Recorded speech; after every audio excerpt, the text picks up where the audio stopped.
Viewers, എല്ലാവർക്കും ദിജോസ് വേൾഡിൻ്റെ പുതിയൊരു വീഡിയോയിലേക്ക് സ്വാഗതം.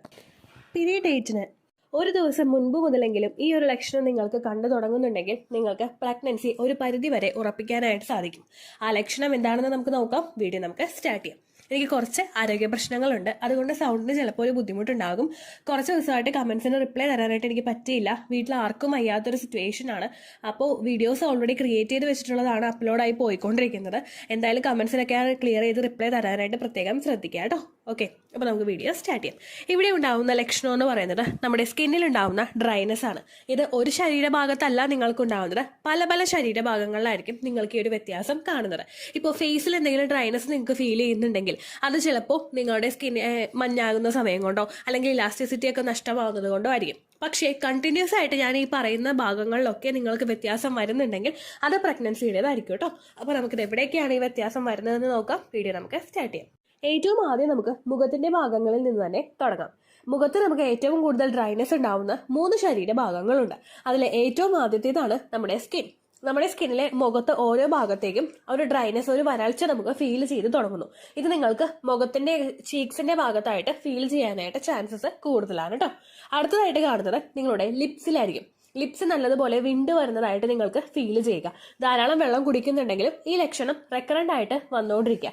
പ്രഗ്നന്റ് ആകുന്നവർക്ക് പലർക്കും തന്നെ സ്റ്റാർട്ടിംഗ് സ്റ്റേജിൽ ഉണ്ടാകുന്ന ഒരു ബുദ്ധിമുട്ടാണിത്. മൂന്നാമതായിട്ട് നമുക്ക് ഉണ്ടാകുന്ന ഒരു ശരീരഭാഗമാണ് നമ്മുടെ തൊണ്ട അല്ലെങ്കിൽ നമ്മുടെ വായ. ഇത് ഭയങ്കരമായിട്ട് വരണ്ടു പോകുന്നത് പോലുള്ള ഒരു അവസ്ഥ നിങ്ങൾക്ക് ഫീൽ ചെയ്തുകൊണ്ടിരിക്കുക. ഒരു തവണ വെള്ളം കുടിച്ചിട്ട് അത് ക്ലിയർ ആയി പോകുന്ന അതിനെ നമുക്ക് പ്രഗ്നൻസി ആയിട്ട് കൺസിഡർ ചെയ്യാനായിട്ട് സാധിക്കില്ല. പക്ഷേ കണ്ടിന്യൂസ് ആയിട്ട് ഈ ലക്ഷണം നിങ്ങൾക്ക് വന്നുകൊണ്ടിരിക്കുന്നുണ്ടെങ്കിൽ അത് പ്രഗ്നൻസി ആയതിന്റെ സൂചനയായിരിക്കും. ഈ 3 ശരീരഭാഗങ്ങളിലും ഇങ്ങനെ ഉണ്ടാവാനായിട്ട് പ്രധാനപ്പെട്ട ഒരു കാരണമുണ്ട്. ഇവയുടെ റീസൺ എന്ന് പറയുന്നത് നിങ്ങളുടെ ബ്ലഡ് സർക്കുലേഷൻ ഭയങ്കരമായിട്ട് വർദ്ധിക്കുന്നതും അതുമൂലം ഉണ്ടാകുന്ന ഹോർമോണൽ ചേഞ്ചസും അതുപോലെ പ്രഗ്നൻസി ആകുന്ന സമയത്ത് ഈസ്ട്രജൻ ഹോർമോണും പ്രൊജസ്ട്രോൺ ഹോർമോണും HCG ഹോർമോണും ക്രമാതീതമായിട്ട് ഇൻക്രീസ് ആയി വരുന്നതുമാണ് ഈ ഒരു ലക്ഷണങ്ങൾ ഉണ്ടാവാനായിട്ടുള്ള പ്രധാനപ്പെട്ട കാരണം. പിന്നെ പ്രഗ്നന്റ് ആകുന്ന ഒരു സമയത്ത് സ്ത്രീക്ക് ഉണ്ടാകുന്ന ശരീരത്തിൽ വേണ്ട വാട്ടർ റിക്വയർമെന്റ് എന്ന് പറയുന്നത് നോർമലി ഉണ്ടായിരുന്നതിനേക്കാളും വളരെയധികം കൂടുതലായിട്ടായിരിക്കും. അപ്പോൾ ഗർഭസ്ഥ ശിശുവിനെയും കൂടി സപ്പോർട്ട് ചെയ്ത് കൊടുക്കാൻ വേണ്ടിയിട്ടുള്ള ബ്ലഡ് സർക്കുലേഷൻ വേണ്ടിയിട്ടും അതുപോലെ വാട്ടർ റിക്വയർമെന്റും നമ്മുടെ ശരീരത്തിൽ ഒരുപാട് വേണ്ടതിന്റെ ആവശ്യമായിട്ട് ഇങ്ങനെ നിങ്ങൾക്ക് ഡ്രൈനെസ് നിങ്ങളുടെ ലിപ്സിലും അതുപോലെ നിങ്ങളുടെ ചീക്സിലും നിങ്ങളുടെ വായയിലും ഒക്കെ ഡ്രൈനെസ് നല്ലതുപോലെ ഫീൽ ചെയ്യാനായിട്ട് ചാൻസ് ഉണ്ട് കേട്ടോ. അടുത്തതായിട്ട് നിങ്ങൾക്ക് ഡ്രൈനെസ് ഫീൽ ചെയ്യുന്ന ഒരു ശരീരഭാഗമാണ് നിങ്ങളുടെ വജൈന. വജൈന ഡ്രൈനെസ് നമുക്ക് ഹോർമോൺ ചേഞ്ച് കൊണ്ട് പലർക്കും തന്നെ അവരുടെ ഒരു മെൻസ്ട്രൽ സൈക്കിളിന്റെ ദിവസങ്ങളിൽ ഫീൽ ചെയ്യാറുണ്ട്. ഓവുലേഷനോട് അടുക്കുന്നതിന് മുൻപായിട്ടുള്ള സമയങ്ങളിൽ പലർക്കും വജൈന ഡ്രൈനെസ് ഫീൽ ചെയ്യാറുണ്ട്. അതുപോലെ തന്നെ ചില ആളുകൾക്ക് പീരിയഡ്സ് എക്സ്പെക്ട് ചെയ്യുന്ന ദിവസത്തിന് മുൻപായിട്ടും വജൈനയിൽ ഡ്രൈനെസ് അനുഭവപ്പെടാറുണ്ട്. ഇങ്ങനെ ഉണ്ടാവുന്നത് നിങ്ങൾക്കിപ്പോൾ പീരിയഡ്സ് കഴിഞ്ഞിട്ടുള്ള സമയങ്ങളിൽ പെട്ടെന്നൊരു ഹോർമോൺ ചേഞ്ച് ഉണ്ടാകുന്നു. കാരണം നിങ്ങളുടെ അണ്ടം വളരാൻ വേണ്ടിയിട്ട് ശരീരം പ്രിപ്പയർ ചെയ്യുന്നുണ്ട്. അതിന്റെ ഭാഗമായിട്ട് ഈസ്ട്രോജന്റെ അളവ് ശരീരത്തിൽ കൂടാറുണ്ട്. അതുപോലെ LH ഹോർമോൺ, FSH ഹോർമോൺ, ഇങ്ങനെ പല ഹോർമോൺസിന്റെയും പ്രവർത്തനങ്ങൾ അവിടെ കൂടിക്കൂടി വരുന്നു. ഇതിന്റെ ഭാഗമായിട്ട് നിങ്ങൾക്ക് വജൈനയിൽ പെട്ടെന്നൊരു ഹോർമോൺ ഷിഫ്റ്റ് കൊണ്ട് ചേഞ്ചസ് അനുഭവപ്പെടുന്നു. ദെൻ നിങ്ങളുടെ ഓവുലേഷൻ എടുക്കുന്ന സമയത്ത് നിങ്ങൾക്ക് വജൈന നല്ലതുപോലെ പ്രവർത്തിക്കുന്നതിന്റെ ഭാഗമായിട്ട് ആ ഒരു സമയത്ത് ലൂബ്രിക്കേഷൻ കൂടുതലായിട്ടുണ്ടാകുന്നു. സെക്സിന്റെ പ്രോസസ്സ് എൻജോയ് ചെയ്യാൻ വേണ്ടിയിട്ട് സെർവിക്കൽ മ്യൂക്കസിന്റെ പ്രൊഡക്ഷൻ അവിടെ നല്ലതുപോലെ ഉണ്ടാകുന്നു. നിങ്ങൾക്ക് ലൂബ്രിക്കേഷൻ കോണ്ടാക്ട് ചെയ്യുന്ന സമയത്തും അനുഭവപ്പെടുന്നു. അത് കഴിഞ്ഞിട്ടുള്ള സമയങ്ങളിൽ ഓവുലേഷൻ കഴിഞ്ഞിട്ട് തൊട്ടടുത്ത ദിവസങ്ങളിൽ തന്നെ നിങ്ങൾക്ക് വജൈനൽ ഡ്രൈനെസ് ഫീൽ ചെയ്യാറുണ്ട്. കാരണം ഈസ്ട്രോജൻ ഹോർമോൺ അവിടെ ഡ്രോപ്പ് ആവുകയും പ്രൊജസ്ട്രോൺ ഹോർമോൺ അവിടെ ഇൻക്രീസ് ആവുകയും ചെയ്യുന്നുണ്ട്. അതിനുശേഷം പിന്നീട് അങ്ങോട്ടുള്ള സമയങ്ങളിൽ നിങ്ങൾക്ക് പ്രഗ്നൻസി പോസിറ്റീവ് ആകുന്നുണ്ടെങ്കിൽ ഓവുലേഷൻ കഴിഞ്ഞിട്ടുള്ള 6 to 12 ഡേയ്സ് കഴിഞ്ഞതിന് ശേഷം നിങ്ങൾക്ക് വീണ്ടും ഈസ്ട്രോജൻ ഹോർമോണും പ്രൊജസ്ട്രോൺ ഹോർമോണും HCG ഹോർമോണും ഇൻക്രീസ് ആകുന്നുണ്ട്. ഈ 3 ഹോർമോൺസും ഇൻക്രീസ് ആകുന്നതിന്റെ ഭാഗമായിട്ട് നിങ്ങൾക്ക് വജൈനയിൽ ഭയങ്കര ഡ്രൈനെസ് ഫീൽ ചെയ്യുന്നു. ഈ സമയങ്ങളിൽ ഭയങ്കര തിക്കായിട്ടുള്ള ഡിസ്ചാർജോ അല്ലെങ്കിൽ ഡ്രൈ ആയിട്ടുള്ള ഒരു അവസ്ഥയായിരിക്കും വജൈനയിൽ നിങ്ങൾക്ക് ഫീൽ ചെയ്യുന്നത്. ഈ വജൈനൽ ഡ്രൈനെസ് നിങ്ങൾക്ക് എളുപ്പത്തിൽ മനസ്സിലാക്കാനായിട്ട് സാധിക്കും. ചിലർക്ക് ആ സമയങ്ങളിൽ ചെറുതായിട്ടൊരു ചൊറിച്ചിൽ അനുഭവപ്പെടും. ചില ആളുകൾ ഈ സമയത്ത് ഫിസിക്കൽ കോണ്ടാക്ട് ചെയ്യുകയാണെങ്കിൽ ഒട്ടും തന്നെ ലൂബ്രിക്കേഷൻ ഇല്ലാത്തൊരു അവസ്ഥയും നിങ്ങൾക്ക് വിസിബിൾ ആയിരിക്കും കേട്ടോ. ഇതാണ് വജൈനയിൽ സംഭവിക്കുന്ന മാറ്റം. ബ്ലഡ് സർക്കുലേഷൻ കൂടുതലായിട്ട് വരുന്നതിന്റെ ഭാഗമായിട്ടും നിങ്ങൾക്ക് ഈ ഒരു മാറ്റം അല്ലെങ്കിൽ ഈ ഒരു വ്യത്യാസം നിങ്ങൾക്ക് അനുഭവപ്പെടാം. അതുപോലെ തന്നെ ഹോർമോണൽ വ്യത്യാസം കൊണ്ടും വാട്ടർ റിക്വയർമെന്റ് ശരീരത്തിൽ കുറയുമ്പോഴും നിങ്ങൾ നിങ്ങൾക്ക് ഈ ഒരു മാറ്റം പ്രകടമായിട്ട് കാണാനായിട്ട് സാധിക്കും. അടുത്തതായിട്ട് നിങ്ങൾക്ക് എഫക്ട് ചെയ്യുന്ന 2 ശരീരഭാഗമാണ് നിങ്ങളുടെ വയറിന്റെ അവിടെയുള്ള ചുറ്റുമുള്ള ഭാഗങ്ങളും അതുപോലെ നിങ്ങളുടെ ബ്രസ്റ്റിന്റെ ഭാഗവും. വയറിന്റെ ഭാഗം നിങ്ങൾക്ക് ഡ്രൈനെസ് ഫീൽ ചെയ്യുന്നതും ഈ ബ്ലഡ് സർക്കുലേഷൻ കൂടുന്നത് കൊണ്ടാണ്. അതുപോലെ തന്നെ നിങ്ങളുടെ സ്റ്റൊമക്ക് എക്സ്പാൻഡ് ആവാനായിട്ട് തുടങ്ങുന്നതിനനുസരിച്ചിട്ട് നിങ്ങൾക്ക് സ്ട്രെച്ച് മാർക്സ് ഉണ്ടാവാനായിട്ടും ഈ സമയത്ത് ചാൻസസ് ഉണ്ട്. ചില ആളുകൾക്ക് ബ്രസ്റ്റിന്റെ ഭാഗത്തും ഈ ഒരു വ്യത്യാസം അനുഭവപ്പെടാറുണ്ട്. ബ്രസ്റ്റിന്റെ അവിടെയുള്ള സ്കിന്ന് പീൽ ചെയ്ത് പോകുന്നത് പോലെ, അതായത് പൊളിഞ്ഞു വരുന്നത് പോലെയുള്ള ഒരു അവസ്ഥയും നിങ്ങൾക്ക് ഈ സമയത്ത് കാണാനായിട്ട് സാധിക്കും കേട്ടോ. ഇതെല്ലാം തന്നെ പ്രഗ്നന്റ് ആകുന്ന സമയത്ത് ഒരു സ്ത്രീക്ക് ഉണ്ടാകുന്ന വ്യത്യാസങ്ങളാണ്. ഇതെല്ലാം നിങ്ങൾക്ക് അടുപ്പിച്ച് കാണുന്നുണ്ടെങ്കിൽ അതിനർത്ഥം നിങ്ങളുടെ പ്രഗ്നൻസി പോസിറ്റീവ് ആയി എന്ന് തന്നെയാണ്. ഈ സമയങ്ങളിൽ ധാരാളം വെള്ളം കുടിക്കാനായിട്ട് നിങ്ങൾ ശ്രദ്ധിക്കുക.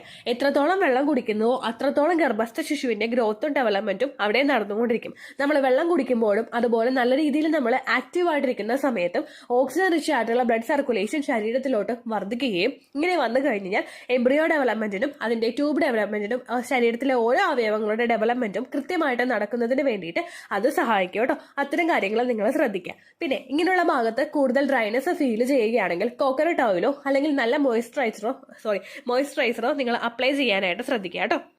പിന്നെ നിങ്ങളുടെ വായ അല്ലെങ്കിൽ തൊണ്ട കൂടുതലായിട്ട് ഡ്രൈനെസ് ഫീൽ ചെയ്യുകയാണെങ്കിൽ ആസിഡിറ്റി അടങ്ങിയിട്ടുള്ള ഭക്ഷണങ്ങൾ കഴിക്കുന്നത് നിങ്ങൾ കുറയ്ക്കുക. നമ്മൾ കഴിക്കുന്ന സമയത്ത് കൂടുതൽ ഗ്യാസ് ഫോം ചെയ്യുകയാണെങ്കിൽ ഡ്രൈനെസ് കൂടാനായിട്ട് ചാൻസസ് ഉണ്ട്. ഭക്ഷണം കൃത്യമായിട്ടുള്ള ഇടവേളകളിൽ നിങ്ങൾ കഴിക്കാനായിട്ട് ശ്രദ്ധിക്കുക. രാവിലത്തെ ഭക്ഷണം മാക്സിമം ഹെൽത്തി ആയിട്ടുള്ള ഭക്ഷണമാക്കാനായിട്ട് നിങ്ങൾ ശ്രദ്ധിക്കുക. പല ആളുകളുണ്ട് ബ്രെഡ് ജാമും കഴിക്കുന്നവരുണ്ട്, അല്ലെങ്കിൽ ബ്രെഡ് ന്യൂട്ടലേ കഴിക്കുന്നവരുണ്ട്, അല്ലെങ്കിൽ വേറെ ഒന്നും കഴിക്കാതെ ഉച്ചക്കത്തേക്ക് രാവിലത്തേക്ക് കൂടി ചേർത്ത് കഴിക്കുന്നവരുണ്ട്. അങ്ങനെയൊന്നും നിങ്ങൾ ചെയ്യാതിരിക്കുക. രാവിലത്തെ ആ ഒരു ബ്രേക്ക്ഫാസ്റ്റ് എന്ന് പറയുന്നത് എപ്പോഴും ഹെൽത്തി ആയിരിക്കണം. നമ്മളിപ്പോൾ ധാന്യങ്ങളോ അല്ലെങ്കിൽ പയറുവർഗ്ഗങ്ങളോ ഒക്കെ നിങ്ങൾ ആ ഒരു ബ്രേക്ക്ഫാസ്റ്റിൽ ഉൾപ്പെടുത്തുന്നത് നിങ്ങളുടെ കുഞ്ഞിനും അതുപോലെ തന്നെ നിങ്ങൾക്കും സപ്പോർട്ട് നൽകുന്നതിനും നിങ്ങളുടെ ഓവറോൾ ഗ്രോത്തും ഡെവലപ്മെന്റും സപ്പോർട്ട് ചെയ്യുന്നതിനും ഇത് സഹായിക്കുന്നുണ്ട് കേട്ടോ.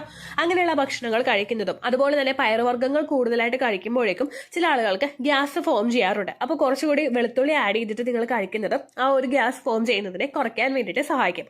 പ്രഗ്നന്റ് ആകുന്ന പല സമയത്തും പല ആളുകൾക്കും ഗ്യാസിന്റെ ബുദ്ധിമുട്ട് ഉണ്ടാവാനായിട്ട് ചാൻസസ് ഉണ്ട്. അങ്ങനെയുള്ള സമയത്ത് നിങ്ങൾ മീൽസ് സെപ്പറേറ്റ് ചെയ്ത് കഴിക്കുക. അതായത് ഒറ്റയടിക്ക് നിന്ന് കഴിക്കാതെ 3 നേരമായിട്ട് കഴിക്കാതെ അതൊരു 6 നേരമായിട്ട് സ്പ്ലിറ്റ് ചെയ്തിട്ട് നിങ്ങൾ കഴിക്കാനായിട്ട് ശ്രദ്ധിക്കുക. 6 നേരവും ഒരുപാട് ഫുഡ് കഴിക്കാനല്ല കേട്ടോ. 3 നേരത്തെ ഭക്ഷണം ലഘൂകരിച്ച് 6 നേരമാക്കിയിട്ട് നിങ്ങൾ കഴിക്കാനായിട്ട് ശ്രദ്ധിക്കുക. 6 തവണയായിട്ട് നിങ്ങൾ കഴിക്കാനായിട്ട് ശ്രദ്ധിക്കുക കേട്ടോ. അതുപോലെ തന്നെ നിങ്ങൾക്ക് ഉണ്ടാകുന്ന മറ്റൊരു റീസൺ ആണ്, അതായത് നമ്മുടെ മൗത്ത് ഡ്രൈ ആവുന്ന മറ്റൊരു റീസൺ ആണ് നമുക്ക് കൃത്യമായിട്ട് ഉറക്കം കിട്ടാത്തൊരവസ്ഥ. പ്രഗ്നന്റ് ആകുന്ന സമയത്ത് നിങ്ങളിലുള്ള ഹോർമോൺ ചേഞ്ചസ് കൊണ്ടോ നിങ്ങൾക്ക് പകൽ ഉറങ്ങുന്ന സ്വഭാവം ഉണ്ടെങ്കിലോ ചിലപ്പോൾ രാത്രിത്തെ ഉറക്കം കുറയാനായിട്ട് ചാൻസ് ഉണ്ട്. അങ്ങനെ വരുമ്പോഴേക്കും നിങ്ങൾക്ക് ഇത്തരത്തില് ഡ്രൈനെസ് വായിൽ അനുഭവപ്പെടാനായിട്ട് ചാൻസ് ഉണ്ട്. അപ്പോൾ നിങ്ങൾ ഉറക്കവും നല്ലതുപോലെ ക്രമീകരിക്കുന്നത് ആ ഒരു സമയത്തെ അവസ്ഥകൾ ത്രൂ ഔട്ട് സ്മൂത്ത് ആയിട്ട് പോകുന്നതിന് നിങ്ങളെ സഹായിക്കും കേട്ടോ. അപ്പോൾ ഇത്രയേ ഉള്ളൂ വീഡിയോ. യൂസ്ഫുൾ ആയി കാണുമെന്ന് വിശ്വസിക്കുന്നു. യൂസ്ഫുൾ ആവുന്നുണ്ടെങ്കിൽ ലൈക്ക് ചെയ്യുക, ഫ്രണ്ട്സിനൊക്കെ ഷെയർ ചെയ്ത് കൊടുക്കുക കേട്ടോ. എന്തെങ്കിലും സംശയം ഉണ്ടെങ്കിൽ കമന്റ്സിൽ ചോദിക്കുക. അതുപോലെ തന്നെ പഴയ വീഡിയോസിന് നിങ്ങൾ കമന്റ്സ് ഇടാതിരിക്കുക, ലേറ്റസ്റ്റ് ആയിട്ടുള്ള വീഡിയോസിന് കമന്റ്സ് ഇടുക കേട്ടോ. അപ്പോൾ ഞാൻ എപ്പോഴെങ്കിലും എടുത്ത് നോക്കുമ്പോഴേക്കും നിങ്ങൾക്ക് റിപ്ലൈ തരാനായിട്ട് സാധിക്കും. വീട്ടിൽ ആർക്കും വയ്യാത്തൊരു അവസ്ഥയാണ്, അതുകൊണ്ട് ഫോൺ നോക്കി ഇരിക്കാനായിട്ട് പറ്റുന്നില്ല കേട്ടോ. എന്റെ സിറ്റുവേഷൻ നിങ്ങൾ മനസ്സിലാക്കുക. ഓക്കെ, അപ്പോൾ അടുത്തൊരു യൂസ്ഫുൾ വീഡിയോ ആയിട്ട് നമുക്ക് വീണ്ടും കാണാം. ബൈ.